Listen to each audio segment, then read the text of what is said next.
हमने जो डेवलप किया था आर्गुमेंट वो ये था कि जब आप एक पॉइंट, याद रहे कि पॉइंट की डायमेंशन कोई नहीं होती और पॉइंट को जीरो डायमेंशनल ऑब्जेक्ट कहा जाता है। सो पॉइंट को हम यहां लिख भी लेते हैं, पॉइंट जीरो डायमेंशनल ऑब्जेक्ट है, इसलिए हम इसके लिए 0D लिख रहे हैं। फिर हमने डेवलप किया था कि अगर एक पॉइंट के साथ हम पॉइंटों के कतार लगा दें, तो मैं आखिर में जाके एक लगा रहा हूं ताकि सीधी लाइन खींच सकूं, तो एक पॉइंटों की लाइन लगा दें, बहुत सी कॉपीज किसी भी डायमेंशन में जोड़ दें जो उसमें दिखाई नहीं देती। ये बात हमने डेवलप कर ली थी कि तो फिर ये होगा कि हमें एक सीधी लाइन मिल जाएगी जो वन डायमेंशनल ऑब्जेक्ट है। यहां तक बात हमने कर ली जब, तो हमने कहा कि वन डायमेंशनल ऑब्जेक्ट जो है वो लाइन है और उसको हमने कह दिया 1D। तो अब आपने मेरे साथ रहना है। हमने स्ट्रिंग थ्योरी ने जो डेवलप की हैं 10 डायमेंशंस, हमने उनका कॉन्सेप्ट जो है वो आखिर तक 10th डायमेंशन तक जो है वो अच्छी तरह से अपने जहन में उतारना है।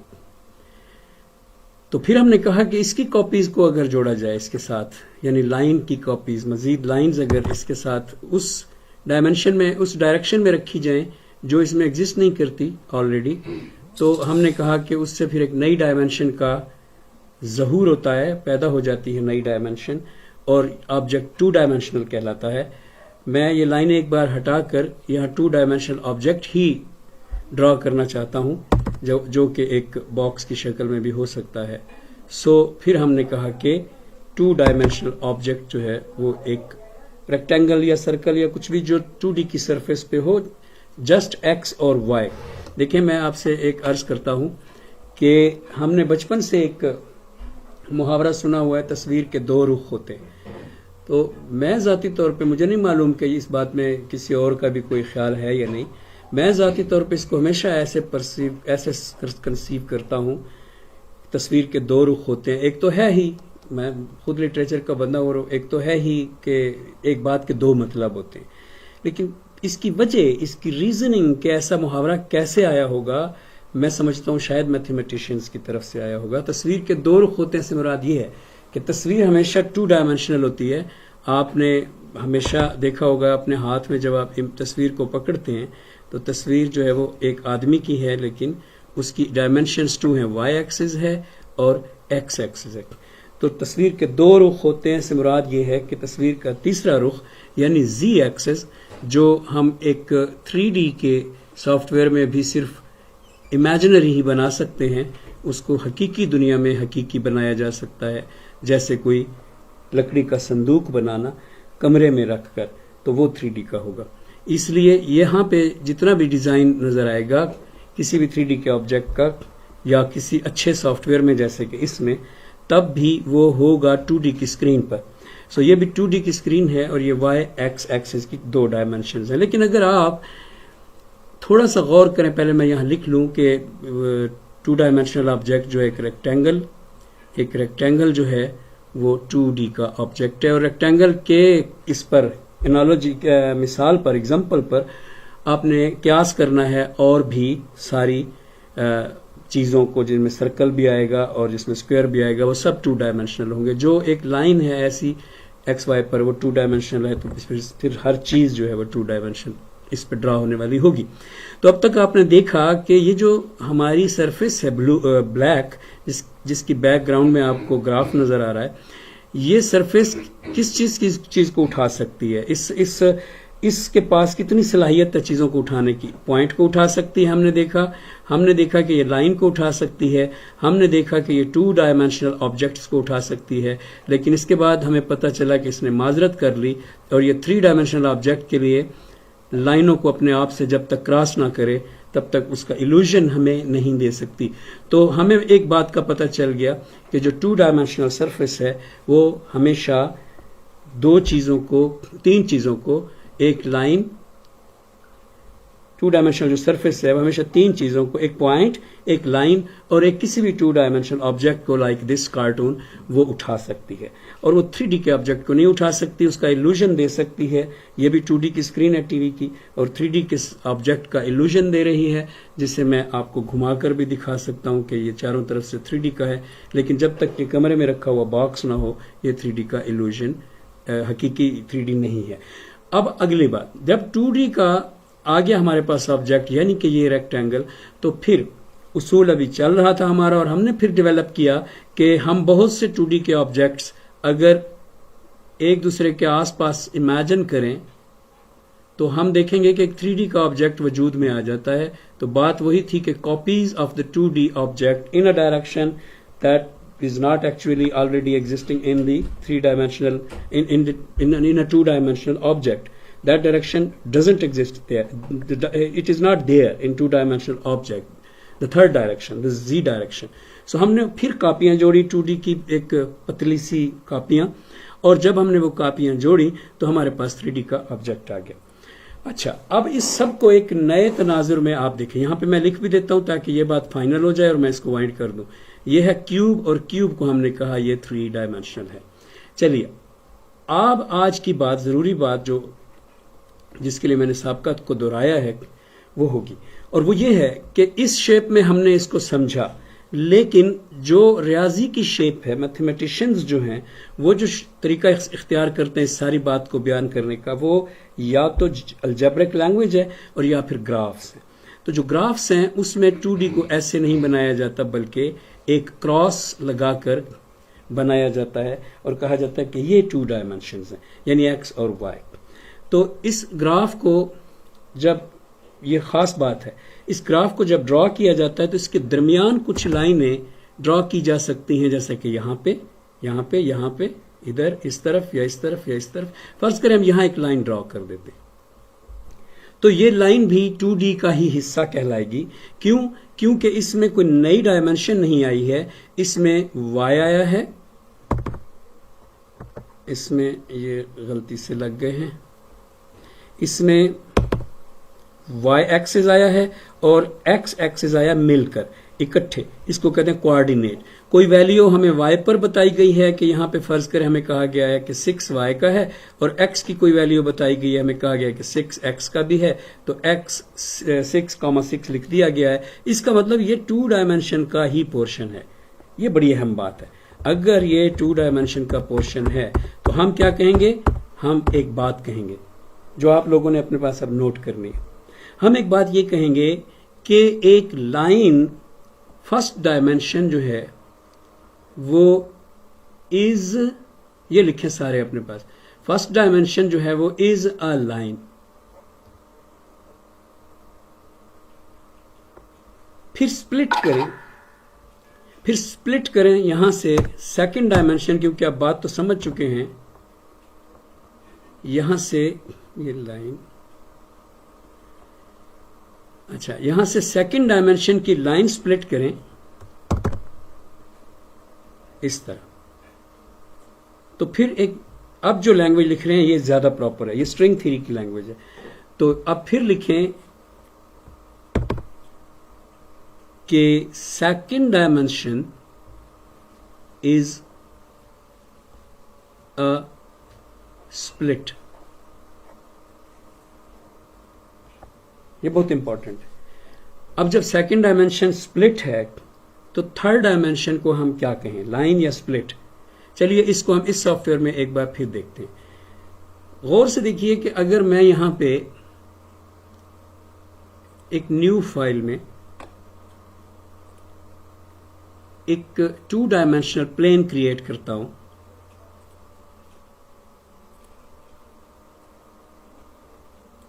तो ये एक्स वाई पे समझ लें, वाई जी पे समझ लें, ये तो एक आम सी बात है। तो ये समझ लें कि 2 डायमेंशनल जो मैंने प्लेन क्रिएट की है, अगर मैं इसके साथ इसकी एक कॉपी को जोड़ूं, इसके साथ मैंने इसको जी एक्सिस पर या जी एक्सिस पर पॉजिटिव उठाया, मैंने इसको जी एक्सिस पर पॉजिटिव उठाया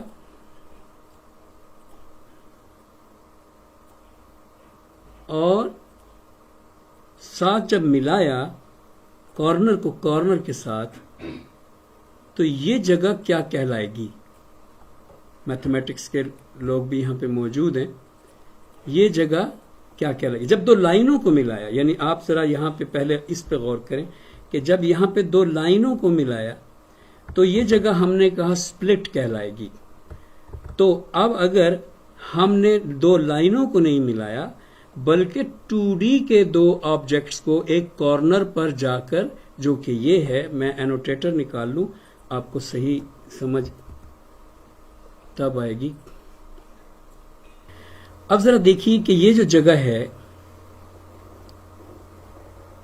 ये जगह स्प्लिट नहीं कहलाएगी, ये जगह स्ट्रिंग थ्योरी की मैथमेटिक्स में कहलाएगी फोल्ड। सो पहले लिख लें, बाद में मैं इस बात की वजाहत करता हूं। पहले आप लिख लें फोल्ड, और यहां लिखते हैं थर्ड डायमेंशन कहलाएगी इज अ फोल्ड। अब ये आपने याद रखने, इसको समझ लें कि ये जो फिजिक्स की इक्वेशंस के स्टूडेंट्स हैं, बाकी फिजिक्स के स्टूडेंट्स के लिए मैं ये पाबंदी नहीं लगाता, हमारी ये जो क्लास है इसके जो ये स्टूडेंट्स हैं, समझ लें कि ये इनके लिए एक, जो मैंने लिखवाया है, ये इनके लिए एक विर्द है, एक वजीफा है। जैसे तसव्वुफ की दुनिया में या इस दुनिया में जो मन की दुनिया है, वज़ाइफ सिखाए जाते हैं हर मज़हब में, ऐसे समझ लें कि फिजिक्स के जो डायमेंशंस में जाना चाहते हैं अंडरस्टैंडिंग के लिए, उनको अब ये विर्द याद रखना है और इसको 3 बार पढ़ना होता है। कहना होता है लाइन स्प्लिट फोल्ड, फिर कहना होता है लाइन स्प्लिट फोल्ड, फिर कहना होता है लाइन स्प्लिट फोल्ड। ऐसा 3 बार कहने का मतलब यह है कि 9 डायमेंशंस तक आप पहुंच जाते हैं। 9 डायमेंशंस जो ही कंप्लीट होती हैं तो 10th बिल्कुल डिफरेंट चीज है, और उसको हम और तरह से फिर समझ लेते हैं इजीली, अगर हम ये 9 को समझ लें। तो आपने इस तरह से याद रखना है कि फर्स्ट डायमेंशन लाइन है, सेकंड डायमेंशन स्प्लिट है, थर्ड डायमेंशन फोल्ड है, अगेन फोर्थ डायमेंशन लाइन है, फिफ्थ डायमेंशन स्प्लिट है, सिक्स्थ डायमेंशन फोल्ड है, अगेन सेवंथ डायमेंशन लाइन है, एट्थ डायमेंशन स्प्लिट है, और 9th डायमेंशन फोल्ड है। So line split fold, line split fold, line split fold, ये वजीफा आपने याद कर लेना। That is very important for understanding 10 dimensions of string theory. Okay, अब जो हम फोल्ड की बात कर रहे हैं, पहले हम उसको कंसेप्चुअलाइज भी कर लें। मतलब हमारा तो मकसद कंसेप्चुअलाइज करना है, जस्ट मैथमेटिक्स में नहीं रहना। तो अब हम उसको कंसेप्चुअलाइज भी कर लें। आप इमेजिन करें कि एक चींटी है जो यहां चल रही है। आप इमेजिन करें कि एक चींटी है जो यहां चल रही है इस लाइन पर, और ये चींटी यहां आना चाहती है इस लाइन पर। तो आप खुद दिमाग से सोच के बताएं कि वो क्या तरीका इख्तियार करे यहां आने के लिए। एक तो यह है कि वो यहां से वापस आए, फिर इस स्प्लिट वाले पॉइंट से ऊपर जाए, और एक तरीका यह है कि अगर सेकंड डायमेंशन को आपस में फोल्ड कर दिया जाए, जैसा कि यहां पे कोई पेपर देना बेटा, ये पेपर देना मुझे। देखिए तवज्जो से, वो चींटी कहां है?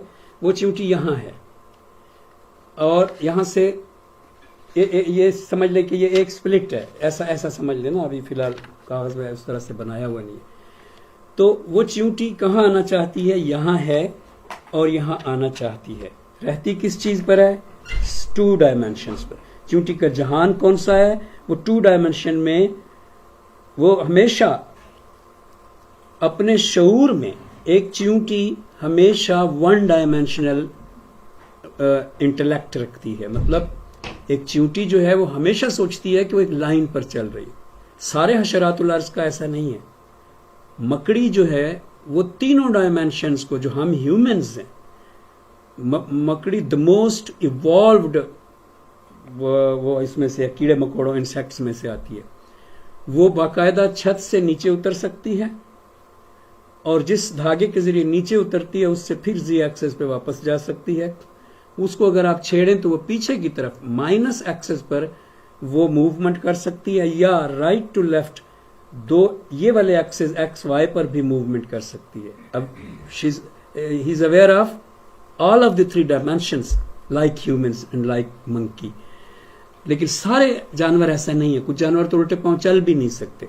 सो सिंपल इज दैट कि चींटी जो है वो ये सोचती है कि वो 2 डायमेंशनल, वो ये सोचती है कि 1 डायमेंशनल है और एक लाइन पर चल रही है। सो ये लास्ट लाइन जिस पर चींटी खड़ी है वो यहां से यहां आना चाहती है।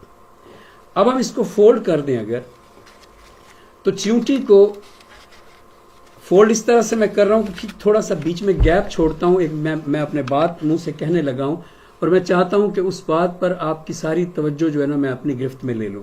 तो तब जो है एक बहुत बड़ा जंप आएगा आपके दिमाग में, इंकिशाफ नुमा एक खुलेगी आपको एक गांठ अभी अभी एक लम्हे में। तो मैं गैप छोड़ दिया है।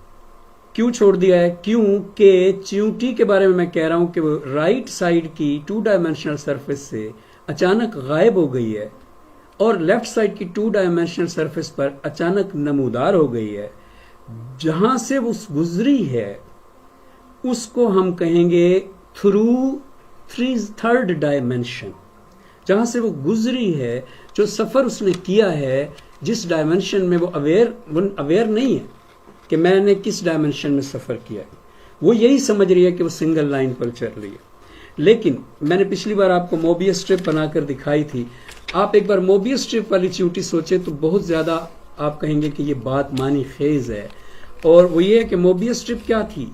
एक कर्व दिया था, एक ट्विस्ट दिया था हमने और फिर दोबारा सिरे मिला दिए थे। अब मेरे पास वो कहीं पड़ी तो होंगी लेकिन ढूंढनी पड़ेगी। और ये आप अपने अपने कंप्यूटर पे खोल के देख लें। बाय द वे, एक ट्विस्ट दिया था तो फिर हमने कहा था कि अगर इस पर पेन से लकीर लगाई जाए तो जहां से हम चलते हैं ये लकीर आपको वहीं पर वापस लेकर आती है जहां से आप शुरू करते हैं।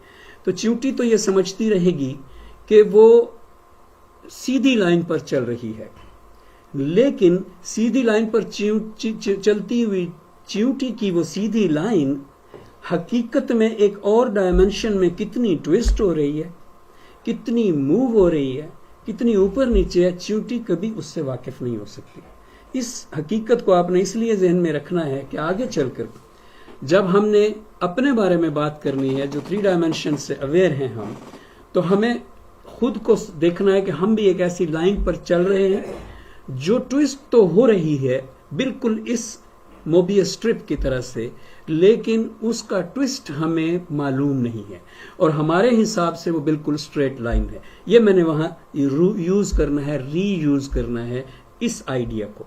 सो आइडिया सिंपल है और मेरे ख्याल में आपको नहीं घबराना चाहिए। वो ये है कि first is always line, second dimension is always a split and third dimension is a fold.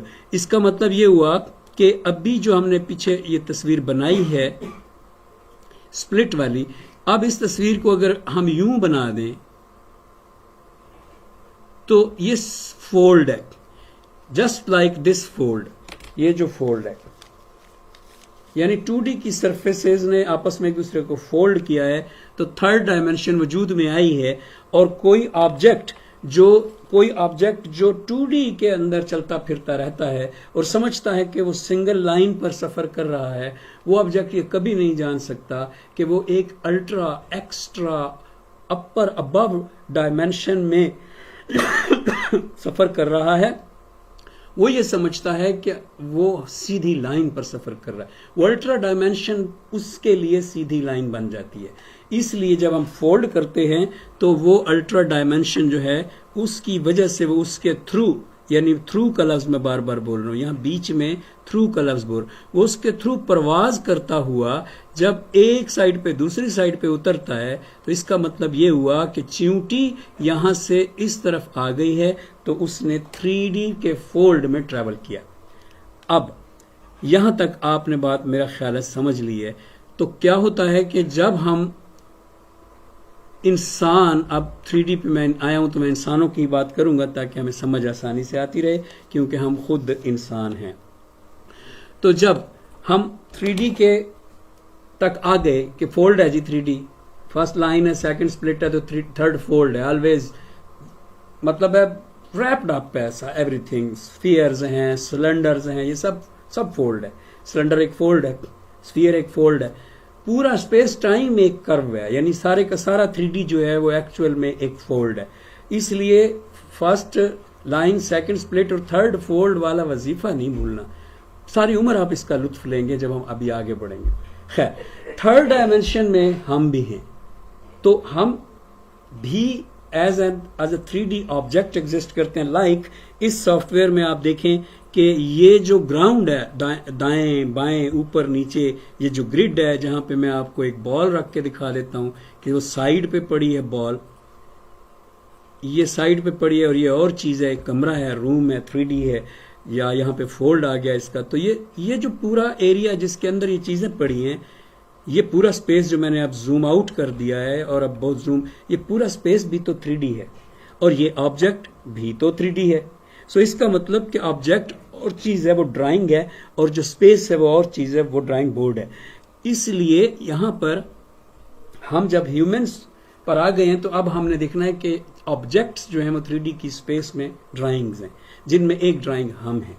अब हमने अपनी ड्राइंग के हवाले से इसको सोचना है कि आगे कैसे चलें, फोर्थ डायमेंशन को कैसे इमेजिन करें। Let's do this. आपने जो काम पहले किया उसको दोहरा दें। सिंपल इज दैट कि आपने जो काम पहले किया है उसको दोहरा दें। आप यूं करें कि अपने आप को एक पॉइंट पर खड़ा कर दें, रुक जाएं, जहां बैठे वहां जाम हो जाएं और कहें कि ये मैं हूं, और कहें कि ये मैं हूं। ओके, अब यहां पे आपकी जो तस्वीर अभी एक जगह पे जाम हो गई है, ये एक स्टेट है 3D की। इसमें क्या क्या शामिल है? State of 3D। इसमें क्या क्या शामिल है? इसमें शामिल है आपकी हाइट, इसको आप समझ लें कि मैंने जो कैरेक्टर बोला है ये वही है। अच्छा जी, इसको पिचका देते हैं थोड़ा सा। इसमें शामिल है आपकी हाइट, विड्थ, डेप्थ और बैरूनी ड्राइंग बोर्ड। ये सारी चीजें आपने आप गौर में लानी है यहां पे।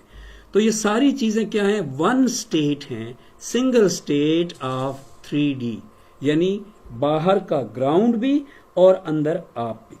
तो अब जो बाहर का ग्राउंड भी और अंदर आप भी एक स्टेट हैं, तो इसका मतलब ये हुआ कि इसको एक पॉइंट कहा जा सकता है और दोहराया जा सकता है साबका तजर्बे को जो आपने किया पॉइंट के वक्त दोबारा से। हम यूं करते हैं कि 1 मिनट पहले या 1 घंटा पहले या 1 साल पहले की तस्वीर यहां पे रखते हैं पहले, और टाइम की डायमेंशन पर एक सीधी लाइन खींचते हैं, और उस सीधी लाइन पर दूसरी हम पॉइंट जो है यहां पे रखते हैं। हम इसको दोबारा बनाते हैं पॉइंट की शेप में, एग्जैक्टली जो पिछला है वो दोहराया जाए। ये पॉइंट 3D का एक पॉइंट है, 3D की पूरी स्टेट है, ये 3D की हमारी दूसरी स्टेट है। इन दोनों स्टेट्स के दरमियान सम मिनट्स का फासला है और इसको कहते हैं ड्यूरेशन। अब ये जो सम मिनट्स का फासला है, ये जो ड्यूरेशन है, ये ऐसे भी हो सकता है कि आपका लेक्चर शुरू हुआ और अभी तक जो आपका लेक्चर जारी है, ये दौरानिया सिर्फ उतना है। तो ये क्या नजर आ रहा है आपको? लाइन। अब मैंने जो आपको वजीफा याद करवाया है उसमें जरा जाएं कि क्या था। वो था लाइन, स्प्लिट, फोल्ड। तो हमने पहले 3 पूरे किए। पहले 3 में हमने 2 डायमेंशनल ऑब्जेक्ट चींटी को समझा। हम कोई भी ऑब्जेक्ट समझ सकते हैं, जैसे कि हम अब अपने आप को 3 डायमेंशनल ऑब्जेक्ट समझ रहे हैं, तो हम कोई भी ऑब्जेक्ट 3D का ले सकते हैं। हमने वहां सिर्फ चींटी को समझा या किसी सर्कल या रेक्टेंगल को समझा, लेकिन अगर हम एक ऐसा जहान तस्वर करें जहां 2D के लोग रहते हैं, तो वो बिल्कुल मुख्तलिफ होंगे, ऐसे मुख्तलिफ जिनको हम नहीं सोच सकते। फॉर एग्जाम्पल हम 3D में ये बात करना जरूरी समझता हूँ। फॉर एग्जाम्पल हम 2D में ऐसा ऑब्जेक्ट नहीं सोच सकते जिसका सिर्फ निज़ाम इन्हिज़ाम ही हमारी तरह से हो, क्योंकि वो अगर मुंह से खाएगा और जब ग़िज़ा खारिज होगी तो वो स्प्लिट हो जाएगा, बिकॉज वो उसके 2 टुकड़े हो जाएंगे, एक ये टुकड़ा हो जाएगा और उसका ये टुकड़ा हो जाएगा। वो कायम नहीं रह सकता 2D में हमारे वाले निज़ाम इन्हिज़ाम के जरिए। अगर उसको निज़ाम चेंज करना होगा तो फ्रॉम द सेम माउथ, अगर वो यहां से ऑब्जेक्ट है 2D का, यहां से वो खा रहा है, तो from the same mouth it should spit out, उसका फुजला वो खारिज करे। यानी 2D के ऑब्जेक्ट को क्रॉस लाइंस नहीं दे सकते हम उसके अंदर जैसे कि मैंने अभी बनाया और कहा कि निज़ाम यहां से हो, ऐसी क्रॉस लाइन हम उसमें नहीं दे सकते. It will split up the object into two pieces because that is two-dimensional object. So let's think about this again in three-dimensional environment. हमने कहा कि ये ड्यूरेशन है और ये जो ड्यूरेशन है इस ड्यूरेशन में हमने कहा एक लाइन है. So where is the fold now? Fold से पहले एक बात जहन में रख लें, ये कौन सी लाइन है? ये लाइन तो वो है कि अभी आप कहें यहां पे हम कर देते हैं लेक्चर का आगाज, क्लास का आगाज और यहां पे हम कर देते हैं 9:32. ओके, अब हमने ये जो ड्यूरेशन है सिर्फ उसकी एक लाइन बनाई. तो इसमें क्या चीज हमने इजाफा किया? टाइम. ड्यूरेशन टाइम की वजह से, और ये एक सीधी लाइन है. सवाल ये है कि क्या ये सीधी लाइन किसी और डायमेंशन में स्प्लिट हो रही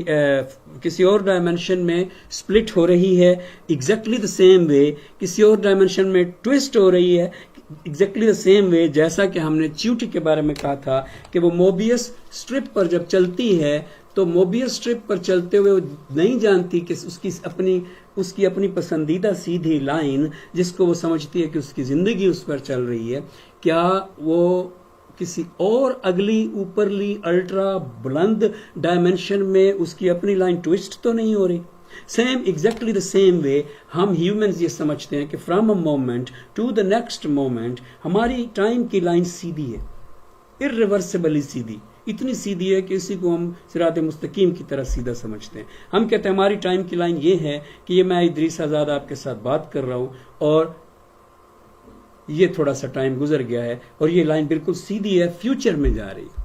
बट लाइक एन एंट हम सोच नहीं सकते कि जैसे कि चींटी समझती है कि वो सीधी लाइन पर चल रही है, लेकिन फिल हकीकत वो एक अपने से ऊपर की अल्ट्रा डायमेंशन में ट्विस्टेड फॉर्म में सीधी जा रही है ऑन द मोबियस स्ट्रिप. सो ऐसे ही हम किसी अल्ट्रा डायमेंशन में, अपने से अबव डायमेंशन में ट्विस्टेड फॉर्म में जा रहे हैं और ये समझ रहे हैं कि हम सीधे जा रहे हैं. Let's do this on paper. अगर हम पहले यहां पे देखें, अगर हम दो दौरानिये इमेजिन कर लें, जस्ट दो durations, like two different durations. For example, एक ड्यूरेशन ये है कि ये जो पट्टी है 1 2 3 ये मैंने ऐसे स्प्लिट की है, ये एक ड्यूरेशन खत्म हो गया. इसको यहां पे लकीर बना देते हैं, टाइम सीधा फ्यूचर में गया. एक और ड्यूरेशन कि अगर मैंने ऐसा किया, क्या मैं उस वक्त उसी ड्यूरेशन के अंदर कोई और करने का तरीका इख्तियार कर सकता था? यस, मैं उसी ड्यूरेशन को दोहरा रहा हूं, माजी में जा रहा हूं, मैं नई ड्यूरेशन अब इसे काउंट करें. तो क्या मैं ऐसे कर सकता था उल्टा? यस, कर सकता था. इसका मतलब दो प्रोबेबिलिटीज थी उस लाइन के होने की जिसको मैंने ड्यूरेशन कहा है. एक प्रोबेबिलिटी थी कि मैं, फर्ज करें ड्यूरेशन आप शुरू होती है 1 2 3, ये मैंने स्ट्रिप आपको दिखा दी, अब ये रख दी, ड्यूरेशन खत्म हो गई. फ्यूचर में सीधी लाइन खींच दें, च्यूटी समझ रही है वो सीधी फ्यूचर में चली गई. नंबर 2, वापस उसी ड्यूरेशन में आए, मैं अब फ्यूचर में हूं लेकिन इसको काउंट ना करें, बात समझें. वापस उसी में जो है जिसमें यानी उठा के कहा है कि ये ड्यूरेशन है, वापस उसी में, back, go to the future 1 2 3. अब देखें, मैंने पहले कागज उठाया, अब मैंने मोबाइल उठाया. क्या उस वक्त ये दोनों इम्कानात थे जब मैंने ये ड्यूरेशन की लाइन लगाई? यस थे. तो इसका मतलब ये हुआ कि मैं एक सीधी लाइन पर एक बार आया हूं लेकिन दूसरे इम्कान की भी सीधी लाइन थी और उस पर मैं नहीं आया हूं. सो स्प्लिट क्या आएगा? फिफ्थ डायमेंशन स्प्लिट आएगा सीधी लाइन, और वो सीधी लाइन आएगी फॉर एग्जांपल कि आप इस वक्त यहां पे क्लास पढ़ रहे हैं तो यहां से स्प्लिट ऐसे भी जा सकता है, ऐसे भी जा सकता है, ऐसे भी जा सकता है, ऐसे भी जा सकता है. कोई भी ड्यूरेशन आप मोबाइल उठाने की बात कर रहे हैं, आप हजार हा करोड़ हा इन्फिनिट एक्चुअली चीजें सोच सकते हैं जो उसी एक लाइन जैसी होंगी जो आपका एक ड्यूरेशन है. आप बोलने के लिए एक जुमले को ड्यूरेशन समझ लें तो फिर सिर्फ बोलने के लिए अंदाजा करें कि आप कितने किस्म के अल्फाज यूज कर सकते थे, वो सारे ड्यूरेशन उसी एक में पॉसिबल थे. इसका मतलब कि फिफ्थ डायमेंशन में 4 डायमेंशनल लाइंस जो हैं, जो सीधी समझी जाती हैं, वो फिफ्थ डायमेंशन में एग्जिस्ट करती हैं. इसका मतलब आपकी तमाम प्रोबेबिलिटीज जो हैं वो फिफ्थ डायमेंशन में एग्जिस्ट करती हैं. सो फिफ्थ डायमेंशन क्या है? स्प्लिट. अब फोर्थ डायमेंशन क्या थी? फोल्ड। और फिफ्थ डायमेंशन क्या है? स्प्लिट। चलें, यहां से आप फैसला करते हैं कि आपने क्या करना है कि ये आपका बचपन था और बचपन और ये आपकी जवानी थी, जवानी है माशाल्लाह। तो आपने ये फैसला किया कि इस ड्यूरेशन को जो बचपन और जवानी का मेरा है, मैंने गुजारा है एक सीधी लाइन के तौर पे। क्या इसको स्प्लिट किया जा सकता था मुख्तलिफ मौकों पर? और मुख्तलिफ मौकों पर जब इसे स्प्लिट किया जाता तो क्या मैं डिफरेंट लाइनों पर चलता हुआ डिफरेंट फ्यूचर में जा सकता था? जवाब है यस। फर्ज करें कि बचपन से अगर आप चेंज करके कुछ और रास्ता इख्तियार करते तो आप for example just for the sake of president बन जाते। अब आकर किसी बड़े बिजनेस का चले कह देते, president of big business. Okay,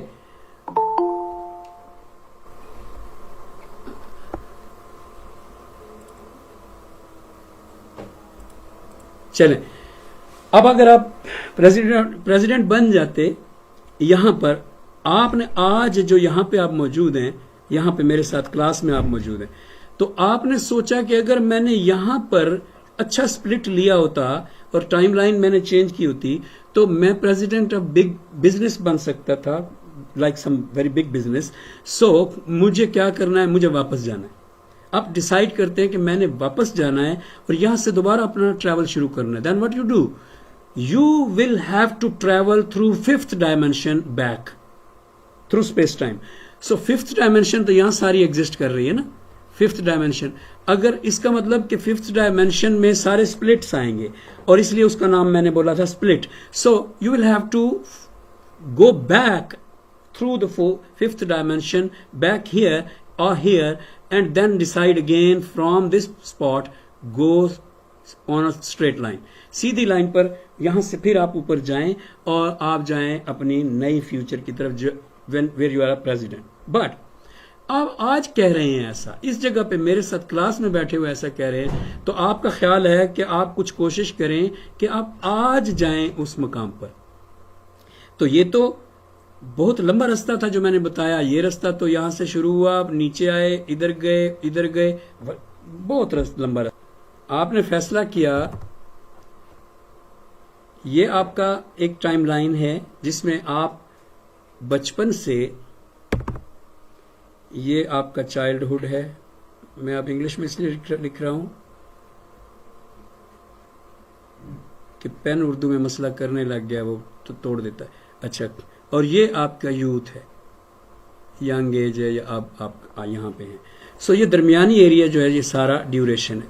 मैंने ये बात की थी कि आप यहां पे मेरे साथ क्लास में मौजूद हैं, इस रेड पॉइंट पे यहां पे मेरे साथ क्लास में मौजूद हैं। आज बातें करते करते आपको ख्याल आया कि अगर आप पीछे स्प्लिट हो जाते, यानी split into the fifth dimension, तो अगर आप पीछे स्प्लिट हो जाते, क्योंकि ये सारा एरिया लाइक टू डायमेंशन, जब आपको याद है कि ये सिंगल लाइन थी तो यहां से जब हमने खींचा तो ये सारा एरिया टू डायमेंशन कहलाता। कोई प्रॉब्लम? अच्छा, और ये वो उसकी तरह कर्व होगा ना, जिस तरह टू डायमेंशन में हम सर्कल बना सकते हैं, तो जिस तरह लूप बन जाता है टू डायमेंशन में, तो ये फिफ्थ डायमेंशन में की वजह से जो लूप बनेगा हम टाइम में वापस इस जगह पे आ सकते हैं। हाँ ठीक है, मैं इसको कंप्लीट कर लूँ ना तो फिर वो एंड पे इसकी सारी बात दोबारा से करेंगे हम।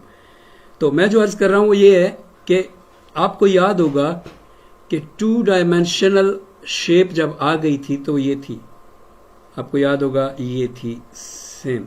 ओके, और अब वही शेप आ रही है कि यहां से आप जाना चाहते हैं एक ऐसे फ्यूचर में जो ज्यादा अच्छा है।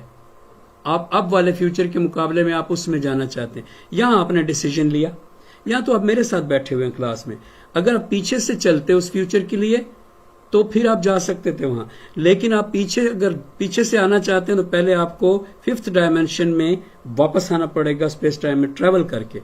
लेकिन शॉर्टकट भी तरीका है इसका। शॉर्टकट तरीका यह है कि आपका जो स्प्लिट है, फिफ्थ डायमेंशनल स्प्लिट, वो again you can fold it like third dimension.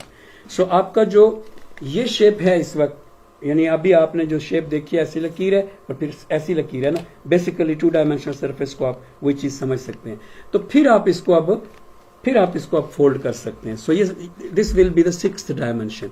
So अगर आप उसको 6th डायमेंशन में फोल्ड करें तो it will look like the same जैसा आपने किया था। हाँ, अब फोल्ड कहां ले जाना है, ये आप यहां आना चाहते हैं। सो आपका फोल्ड या यहां आना चाहते हैं, मैं मतलब आप इस अपनी इस वाली पट्टी को अगर फोल्ड करें और यहां लाएं, उसने क्रॉस कर दिया है अपनी लाइन को, तो इसलिए मैंने ड्राइंग गलत बनाई बस सिर्फ। अच्छा, इसको आप ले आए ऐसे। हाँ, तो आपने फोल्ड किया, उस लाइन को चेंज किया, नए यूथ में आप आए। फोल्ड किस में किया, ये इंपॉर्टेंट है। इस पे प्लीज तवज्जो दें। फोल्ड किस में किया, जब च्यूंटी ने इधर से इधर जंप लगाया था तो च्यूंटी went through a new dimension और वाकिफ नहीं थी उसमें से।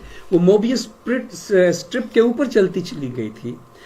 स्ट्रिप घूम रही है, ट्विस्ट हो रही है और च्यूंटी समझ रही है वो सीधी जा रही है। हम अपनी जिंदगी गुजार रहे हैं टाइम की लाइन पर। एक 3D का हमारा पूरा स्टेट, पूरा पॉइंट है और दूसरे स्टेट तक जाने के लिए वो जो पूरा पॉइंट है, हम एक सीधी लाइन में टाइम का एक ड्यूरेशन गुजार देते हैं और हम ये समझते हैं कि टाइम का ये जो ड्यूरेशन गुजारा है ये हमने एक सीधी लाइन पर गुजारा है। हालांकि बिल्कुल च्यूंटी की तरह से हमारी वो सीधी लाइन एक अल्ट्रा डायमेंशन में, उससे बड़ी डायमेंशन में, 6th डायमेंशन में वो ट्विस्ट हो रही है और ट्विस्ट होकर, फोल्ड होकर वो जब उन दोनों को मिलाएगी तो then we can reach the future जो हमारा पसंद का था, जिसमें हम प्रेसिडेंट हैं। और उस फ्यूचर को हम इंस्टेंटेनियसली, यानी वो अगर फ्यूचर यहां पर है तो हम उसको इंस्टेंटेनियसली फोल्ड के जरिए अचीव कर सकते हैं। उस शाख से, उस शाख को ऐसे मोड़ना चाहिए था फोल्ड के जरिए। पीछे से आ रही है वो शाख, लेकिन हमने किया क्या, जस्ट फोल्ड किया। 1 पॉइंट को जब दूसरे पॉइंट तक लाइन सीधी लगाते हैं हम तो बोर्ड पे लगाते हैं।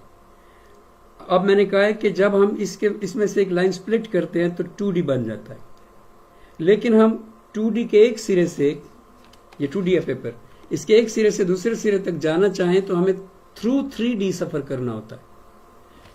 जब हम टाइम पर खुद अपनी जिंदगी गुजारते हैं तो हमें लगता है हम एक सीधी लाइन पर हैं। जैसे इस च्यूंटी को लगा कि वो एक सीधी लाइन पर है, लेकिन वो मोबियस स्ट्रिप के अंदर जब चली तो उसने ट्विस्ट लिए। ऐसे जब टाइम में हम जा रहे हैं, हम ट्विस्ट नहीं ले रहे अपने हिसाब से। अगर एक 5th डायमेंशनल ऑब्जेक्ट या हस्ती, एंटिटी हमें देख रही हो तो उसे हमारी सारी लाइनें कर्व में नजर आएंगी।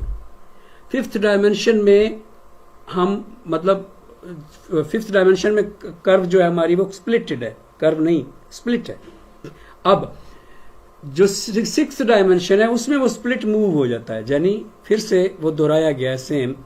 अगर आपको समझ नहीं आया तो इसको समझें, क्योंकि मैं अच्छी तरह समझा सकता हूं अभी और तरीके इख्तियार करके।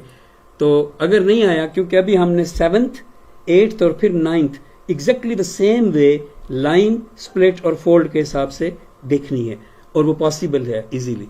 सो अगर समझ नहीं आया तो यहां देखें, मैंने कहा है कि फर्स्ट 0 डायमेंशनल ऑब्जेक्ट है पॉइंट। 0 डायमेंशनल ऑब्जेक्ट यहां पे एक और ड्रॉ करें तो इनके दरमियान लाइन डाली जा सकती है। लाइन है 1 डायमेंशनल ऑब्जेक्ट। 1 डायमेंशनल ऑब्जेक्ट को स्प्लिट करें तो 2 डायमेंशनल ऑब्जेक्ट पैदा हो जाता है। वो यहां कुछ भी हम स्प्लिट करें तो वो 2D में होगा। ओके, सो इसका मतलब 1 डायमेंशन जो थी वो अपनी ही मुख्तलिफ शक्लें अगर, यानी सीधी लाइन की शक्लें अगर दोबारा अपने ऊपर ड्रॉ करे तो हम कहेंगे split dimension. So split dimension होगी 2D, यानी एक्स और वाई दोनों इसमें हैं। अब ये 2D है।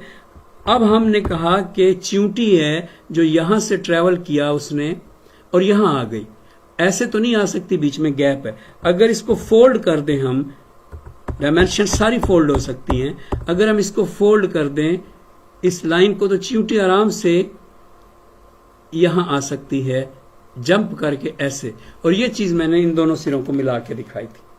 अब मैं यही बात अपने इंसानों के बारे में कह रहा हूं। हम यहां पर मौजूद हैं वक्त के एक लम्हे में, फ्यूचर के एक लम्हे में हम यहां पर आ चुके हैं। हमारी ये लाइन सीधी है, क्योंकि हम इसे माजी से मुस्तकबिल तक सीधा समझते हैं। एग्जैक्टली ये एनालॉजी है इसकी, एग्जैक्टली ये एग्जाम्पल है इसकी। जब हमारी ये लाइन सीधी है तो फिर इसमें क्या क्या स्प्लिट हो रहा है। इसमें वक्त के हर लम्हे में जब हम चॉइस यूज करते हैं, जब हम किसी और के ठोकर मारने से दुखी होकर या थप्पड़ मारने से या किसी के मुअत्तल कर देने से या किसी के हमें पैसे मिल गए अचानक, यानी लक या एक्सटर्नल इन्फ्लुएंस, किसी भी वजह से हमारा रास्ता स्प्लिट होकर हमारी टाइम लाइन जो है वो एक नई लाइन बन सकती है। तो आप देखें ना, यहां पे एक इंसान है और वो इंसान को चींटी की तरह से तस्वर करें कि वो इधर जा रहा है, और यहां पे वो इंसान जब पहुंचता है तो यहां पे वो इंसान बन गया प्रेसिडेंट। ओके, अब यहां पे वो प्रेसिडेंट बन गया, लेकिन वो इंसान यहां पे पहुंचा है तो वो मेरे साथ क्लास में बैठा हुआ है, क्लास में, इन क्लास अभी इस वक्त। अब यहां से वो कहीं से आया है और ये उसका फ्यूचर है। ये ड्यूरेशन पूरा एक सीधी लाइन है, जैसे चींटी के लिए ये सीधी लाइन है। अब वो एक इंसान यहां पे, वही इंसान यहां पे भी मौजूद है और इस तरफ जाता है तो वो स्कूल टीचर बन गया है, और ये उसके इस तरफ जाता है तो वो दहकान बन गया है, फार्मर बन गया है। अब वो उसकी डिफरेंट बचपन में स्प्लिट हुई लाइनें हैं, यहां से बचपन है, यहां से बचपन है, ये जवानी है, ये जवानी है। आज वो फैसला करता है कि मैं यहां जाना चाहता हूं पॉइंट बी पर। अब वो आज फैसला कर रहा है, हालांकि आज तो वो यहां है। अगर आज वो यहां है पॉइंट सी पर और वो फैसला करता है वो पॉइंट बी पर जाना चाहता है, तो उसको दरमियान में से उड़कर जाना पड़ेगा। उड़कर जाने का रास्ता कौन सा है? ये बीच वाला एरिया क्या है? ये बीच वाला एरिया एग्जैक्टली इस बीच वाले एरिया की तरह है। ये एक्स और वाई था तो ये 2D कहलाया। ये बीच वाला एरिया 4D और 4D के दरमियान वाला एरिया है, और ये 5th D कहलाता है, 5D। अब अगर ये 5D है तो फिर वो यहां से जब क्रॉस करेगा तो क्रॉस करते वक्त इसको फोल्ड करना है। इसका मतलब कि ये वाला उसका कागज मुड़ा इधर और ये वाला उसका कागज मुड़ा इधर, तो ये जो फोल्ड है ये एक रोल्ड डायमेंशन पैदा कर रहा है, जिसको हम 3D कहते हैं, यानी जिसको हम 6th D कहेंगे। यहाँ पे 6th D का मतलब है कि ये एक और डायमेंशन है जिसको अगेन हम पॉइंट लाइक सोच सकते हैं, क्योंकि जब पॉइंट लाइक हमारी 0 डायमेंशन थी तो वो दोबारा पॉइंट लाइक फॉर्म में तब आई जब वो 3D का एक टुकड़ा थी। जब आप बच्चे थे उस वक्त आपका ये फर्ज करें चेहरा था, जब आप बच्चे थे ये आपका चेहरा था। फर्ज करें आप बूढ़े हो जाएंगे तो उस वक्त आपका ये चेहरा होगा। अब जरा इस बात पे गौर करें, इनके दरमियान जो स्टेट्स हैं वो सारी 3D की हैं और वो एक क्रॉस सेक्शन है। जब हमने पिछली क्लास में पढ़ा था कि पोटैटो के चिप्स काटते हैं, पोटैटो 3D का है लेकिन उसके चिप्स काटते हैं तो वो 2D के चिप्स बनते हैं। हम यही बात कर रहे हैं कि जब 4D का ड्यूरेशन काटते हैं, जो बचपन से बुढ़ापे तक है 4D का ड्यूरेशन, तो चिप्स कटती हैं। चिप्स कटती हैं तो वो 3D की होती हैं, क्योंकि जब हम 3D का आलू काटते हैं तो 3D का आलू कट के 2D का चिप्स बनता है, 2D का चिप्स। सो 4D का आलू यानी कि ये पूरा ड्यूरेशन काटते हैं तो 3D के चिप्स बनते हैं, क्रॉस सेक्शंस। अब 3D का एक क्रॉस सेक्शन ये वाला आपका चेहरा था, तो उससे अगला क्रॉस सेक्शन आपका चेहरा थोड़ा स्ट्रेट हो सकता है, उससे अगला कुछ और, उससे अगला कुछ और, लेकिन वो एक स्टेट है 3D की। यहां बुढ़ापा आ गया है। हर क्रॉस सेक्शन में आपने 3D की एक स्टेट गुजारी है। एक स्टेट में आप फुल 3D के खुद जिस्म समेत भी थे और आपके आसपास का एनवायरनमेंट, जिसको मैं ड्राइंग रूम कह रहा हूं, जो मैंने सॉफ्टवेयर में दिखाया, वो भी शामिल था। टोटल मिलाकर एक स्टेट थी। एक स्टेट ऑफ 3D एक प्लांकियन टाइम में एक क्रॉस सेक्शन में दूसरे से मिलकर एक ड्यूरेशन बना रही थी, और वो सीधी लाइन था आपके लिहाज से। आप उस पर चल रहे थे और आप सोच रहे थे कि वो सीधी लाइन है। लेकिन हालांकि अगर आप किसी लम्हे में आपने फैसला किया होता कि आपने डॉक्टर बनना है तो आप इस सीधी लाइन पर चलते। इसका मतलब कि स्प्लिट यहां पे भी मौजूद है, एग्जैक्ट द सेम वे जैसे फर्स्ट डायमेंशन में से सेकंड का स्प्लिट हुआ था।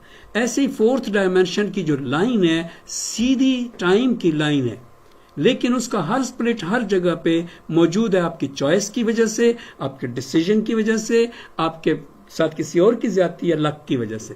आज आप फैसला करते हैं यहां आना चाहते हैं, यहां आना चाहते हैं, तो आपको स्प्लिट, आपको फोल्ड करना पड़ेगा थ्रू अनदर डायमेंशन जो कि 6th है। अब जब पॉइंट था 0 फिर पॉइंट था 3D, तो अब 6B को पूरी तरह से एक पॉइंट के तौर पे 6D को आप डील कर सकते हैं। वो कैसे? क्यों? आपने इस ड्यूरेशन को कहा पैदाइश और इस ड्यूरेशन को कहा मौत, और ये आपका टाइम ड्यूरेशन है एक सीधी लाइन। कुछ और भी हो सकती थी, आप उस पर गए नहीं। अब जिस पे गए आप सीधे यहां आए, यहां से यहां।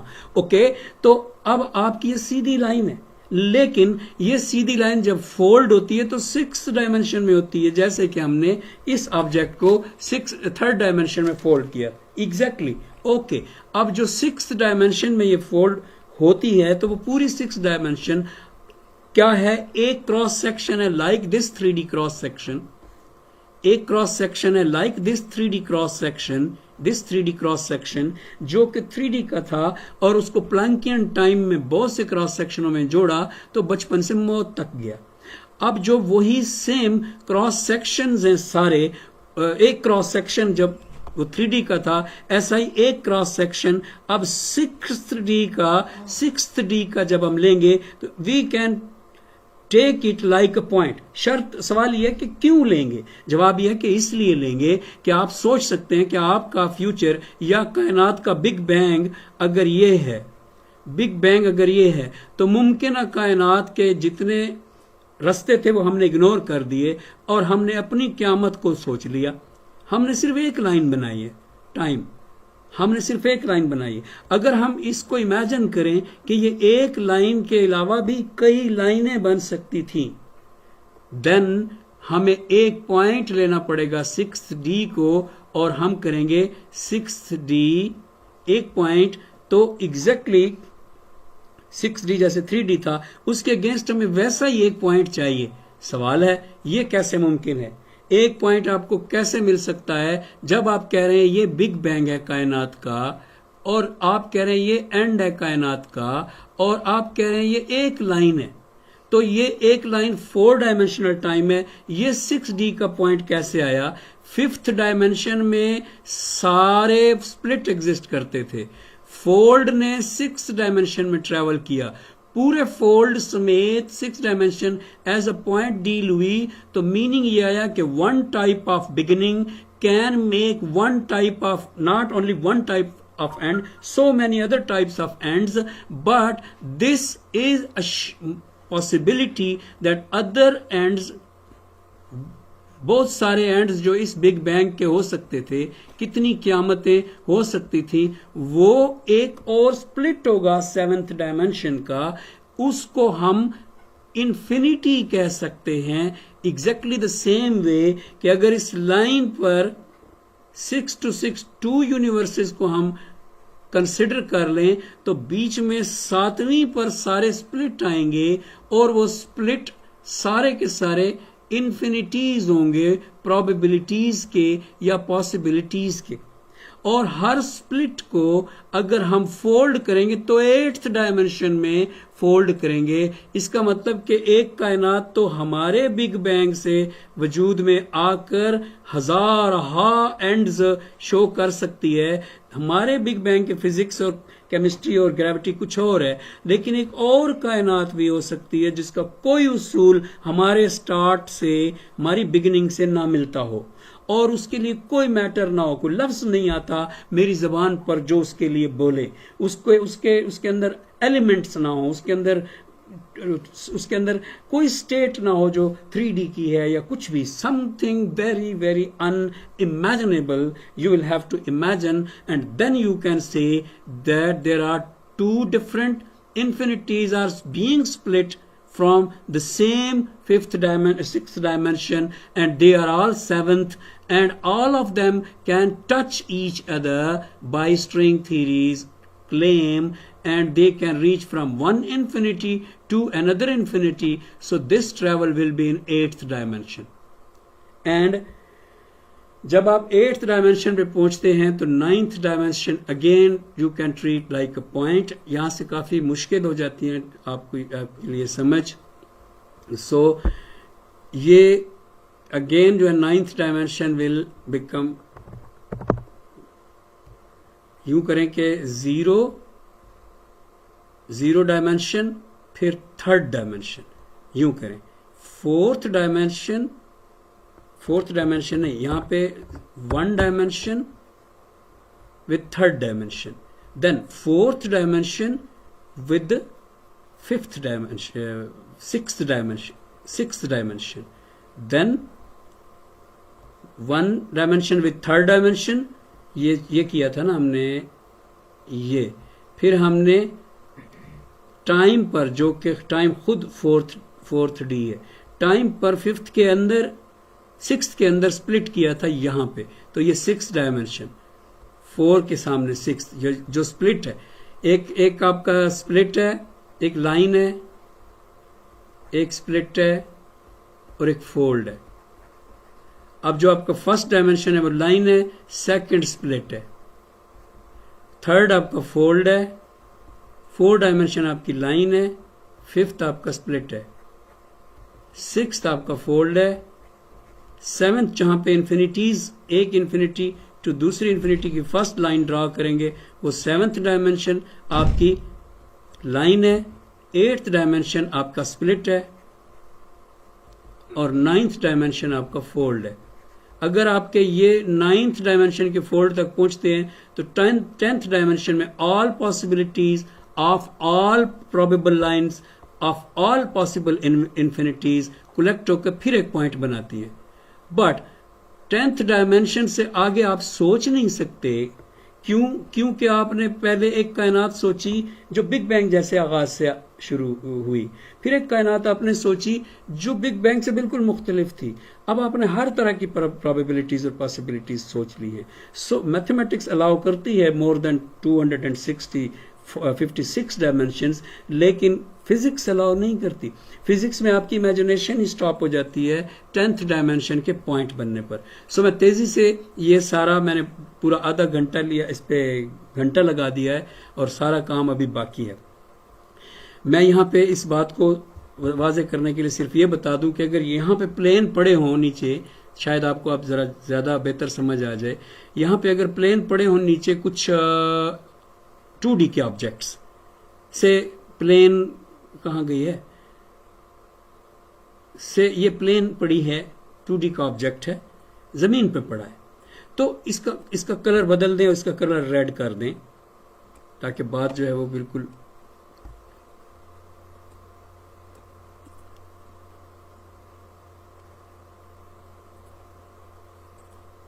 क्लियर हो जाए। इसका कलर कर दें रेड। ओके, आप जरा देखिए, ये कहां से देख रहे हैं आप? ऊपर से। 3D का ऑब्जेक्ट है, जमीन पे पड़ा हुआ है, तो इसलिए आप ऊपर से देख रहे हैं। अब जरा स्प्लिट करते हैं हम इसको 4 व्यूज में। ये इसका पर्सपेक्टिव व्यू है जो एनोटेटर के जरिए मैं टच करता हूं। ये इसका पर्सपेक्टिव व्यू है, ये इसका टॉप व्यू है, ये इसका फ्रंट व्यू है और ये इसका साइड व्यू है। अब जरा गौर से देखें, इस साइड व्यू में रेड कलर नजर आ रहा है? नहीं, इसमें नहीं, सिर्फ टॉप में नजर आ रहा है। इमेजिन करें कि यहां पे रेड के साथ एक और, इमेजिन करें कि यहां पे रेड के साथ एक और ग्रीन रखी हुई है। मैं करता नहीं हूं ग्रीन, लेकिन मैं आपको वैसे यहां पे सेकंड डुप्लीकेट करके यहां रख देता हूं, इसको ग्रीन समझ लें। तो क्या यहां से पता चलेगा कि ये इस साइड वाली रेड है और इस साइड वाली ग्रीन है? ये क्यों मैंने बात की है? ये बात मैंने इसलिए की है कि अगर ऐसा हो कि आपको एक लाइट नजर आए जो ब्लू है, यहां पे मेरे पास एक ही कलर है फिलहाल जो ब्लू है, थोड़ी देर बाद यहां पे आपको एक लाइट नजर आए जो ब्लू है, फिर आपको यहां लाइट नजर आए जो रेड है, फिर यहां पे आप नजर आए लाइट जो रेड है, थोड़ी देर बाद यहां पे आपको लाइट नजर आए जो पिंक है, थोड़ी देर बाद यहां पे नजर आए जो ब्लू है। आप क्या कहेंगे कि लाइट का एक दौरानिया है, एक ड्यूरेशन है, लेकिन हमें समझ नहीं आ रही कि ये क्या हो रहा है।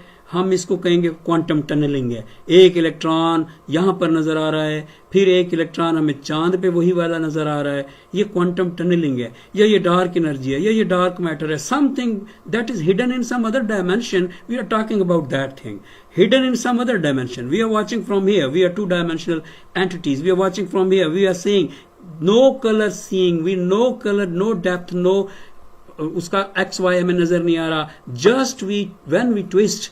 अगर आप देखें कि जब हमने सिर्फ फोल्ड किया, ट्विस्ट दिया उसको, कि ये हमारी हालत थी, ये वाली, ये हमारी हालत थी, और जब हमने सिर्फ ये किया कि डायमेंशन को फोल्ड में लाए, यानी जैसे सिलेंडर घुमाते हैं वैसे, तो हमने कहा ओ माय गॉड, जिसको हम समझ रहे थे कि क्वांटम टनलिंग है, या जिसको हम समझते रहे थे कि क्वांटम इंटेंगलमेंट है, एक कलर यहां नजर आया दूसरा वहां नजर आया, सेम है, हम वो गलत थे।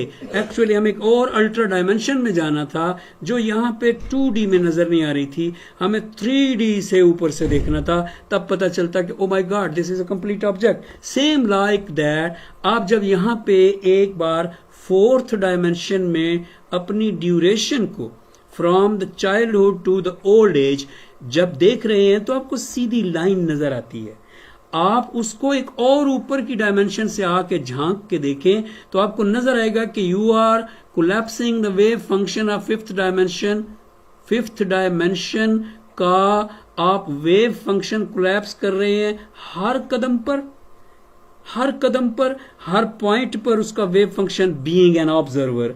क्योंकि जब आप देखते हैं क्वांटम में, क्वांटम कहती है कि आपकी हर पार्टिकल, कायनात का हर पार्टिकल जिससे आप बने वो वेव फॉर्म में होता है, और वेव फॉर्म सुपरपोजिशन पर होती है। और सुपरपोजिशन का मतलब है कि at the same time at point A B C and at Z and infinite points, so superposition has infinite points. When an observer looks right into the, ये आंख बनाई मैंने, into the wave, that observer creates an impact, and that impact creates a particle. So wave function collapses, this is wave function collapses, this is, and it collapses and becomes a particle. So यहां पे ये होता है, जब आप यहां से जा रहे थे, हर पार्टिकल पर आपके फिफ्थ डायमेंशन के ये वाले वेव फंक्शंस आपके सामने थे, आप उसको अपने ऑब्जर्वेशन के जरिए कोलैप्स करते चले गए,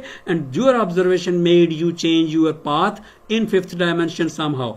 अगर कोई ऊपर से देख रहा होता तो वो देखता कि you are just collapsing this wave of fifth dimension again and again, and you are changing your paths. So somebody wants to travel like an ant towards his own future here, so that person should again fold the dimension like 3D.